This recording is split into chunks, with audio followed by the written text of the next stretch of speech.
নবাবগঞ্জে উচ্চ ফলনশীল ব্রি ধান ৮৯ চাষে মাঠ দিবস অনুষ্ঠিত। ঢাকার নবাবগঞ্জে উচ্চ ফলনশীল ব্রি ধান ৮৯ এর উৎপাদন বৃদ্ধি ও আধুনিক চাষাবাদ পদ্ধতি জনপ্রিয় করার লক্ষ্যে এক কৃষক মাঠ দিবস অনুষ্ঠিত হয়েছে। সোমবার ১১ মে সন্ধ্যায় উপজেলার হরিশকুল এলাকায় এই অনুষ্ঠানের আয়োজন করা হয়। সাজেদা ফাউন্ডেশন, SMAP জাইকা এবং বাংলাদেশ ব্যাংকের যৌথ উদ্যোগে এই কর্মসূচি বাস্তবায়িত হয়। মাঠ দিবসে প্রধান আলোচকের বক্তব্যে উপসহকারী কৃষি কর্মকর্তা মোহাম্মদ হানিফ হাওলাদার বলেন, প্রচলিত ব্রি ২৯ ধানের তুলনায় ব্রি ৮৯ অনেক বেশি ফলনশীল। আধুনিক চাষাবাদ পদ্ধতি অনুসরণ করলে কৃষকরা এই জাত থেকে অধিক লাভবান হতে পারবেন।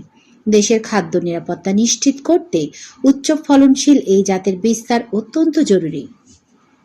অনুষ্ঠানে বিশেষজ্ঞগণ ব্রি ধান ৮৯ এর বৈশিষ্ট্য তুলে ধরে জানান, এই ধানের শীষ বড় ও দানার সংখ্যা বেশি। এছাড়া রোগবালাই ও পোকার আক্রমণ কম হওয়ার এবং চাল চিকন হওয়ায় বাজারে এর ব্যাপক চাহিদা ও ভালো দাম পাওয়ার সম্ভাবনা রয়েছে। স্থানীয় কৃষক রবীন্দ্রনাথ বাড়ই এর সভাপতিত্বে অনুষ্ঠানে উপস্থিত ছিলেন সাজেদা ফাউন্ডেশনের ঢাকা পশ্চিম অঞ্চলের রিজিওনাল ম্যানেজার সৈয়দ কামরুল ইসলাম, নবাবগঞ্জ এলাকা ব্যবস্থাপক মোহাম্মদ নাজমুল হোসেন, এলাকা হিসাব ব্যবস্থাপক মনোরঞ্জন মণ্ডল এবং শাখা ব্যবস্থাপক মোহাম্মদ সোহেল রানা। অনুষ্ঠানটি সঞ্চালনা করেন সাজেদা ফাউন্ডেশনের কৃষি কর্মকর্তা সর্দার দীপু। এ সময় স্থানীয় কৃষক ও কৃষানীগণ বক্তব্য রাখেন। মাঠ দিবসের এই আয়োজনে হরিশকুল এলাকার প্রায় ২ শতাধিক কৃষক ও কৃষানী স্বতঃস্ফূর্তভাবে অংশগ্রহণ করেন। অনুষ্ঠানে ব্রি ৮৯ ধানের উৎপাদন প্রযুক্তি, আধুনিক উপায়ে রোগবালাই ব্যবস্থাপনা ও টেকসই কৃষি কৌশল নিয়ে বিস্তারিত আলোচনা করা হয়।